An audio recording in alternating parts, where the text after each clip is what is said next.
मंच में गुरु सत्ता के विचारों को संप्रेषित करने के लिए विराजमान आदरणीय दोनों भाई साहब के चरणों में शिक्षक नमन।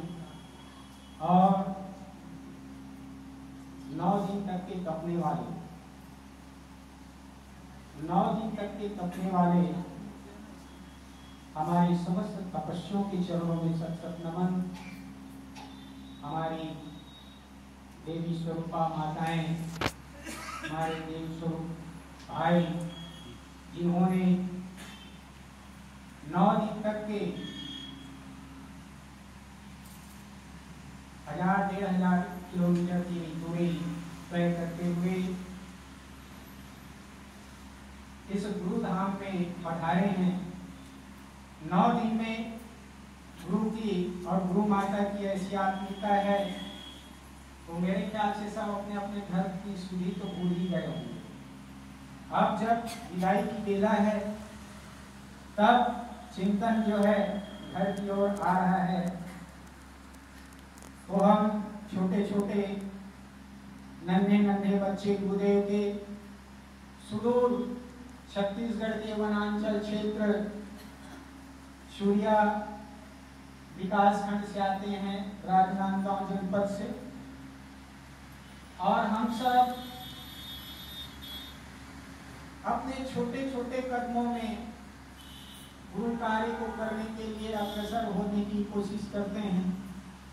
कभी गिरते हैं, कभी उठते हैं, कभी हमारे भाई बहन एक दूसरे को उठाते हैं संबल देकर, और कभी गुरु सत्ता मातृ सत्ता की प्रेरणा हमको संबल देकर के उठा देते हैं। बेटा उठो, तो क्या हो गया, तुमको बहुत काम करना है।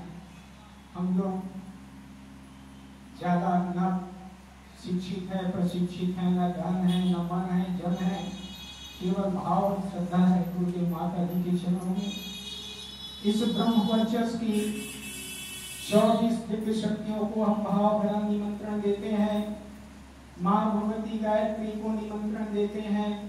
परम पूज्य गुरुदेव प्रबंधनीय माता जी, ऋषि सत्ता और पार ब्रह्म परमात्मा को हम निमंत्रण देते हैं कि हे गुरुदेव, हमने आपके दरबार में हमारे उस वनांचल क्षेत्र में 108 कुंडी यज्ञ करने के लिए हम लोग प्रार्थना लगाए हैं।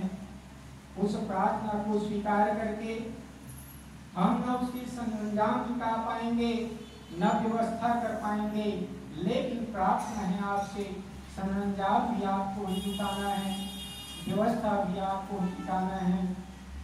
हाँ, लेकिन इतना जरूर है, हम सब भाई बहनों के हृदय में तथा अपनी श्रद्धा और भक्ति को बनाए रखना, अपने चरणों में जो अविरल भक्ति हम लोगों के मन में उत्पन्न हुआ है वो आगे भी निरंतर बढ़ता रहे, और सब मिलजुल करके आपको घर घर तक के पहुंचाए, गांव गांव तक के पहुंचाए, जन जन में पहुंचाए, और ताकि आपका जो उद्घोष है मनुष्य में देवत्व का उदय और धरती में स्वर्ग का अवतरण ये साकार हो जाए, और इस धराधाम में रहने वाले सभी भाई बहन देवी और देवता के रूप में विचरण करें। ऐसे और भाव श्रद्धा के साथ में गुरु सत्ता, ऋषि सत्ता, माँ गंगा के चरणों में सत नमन करते हुए सभी तपस्वियों के चरणों में नमन, और हमारे आदरणीयों को भी नमन।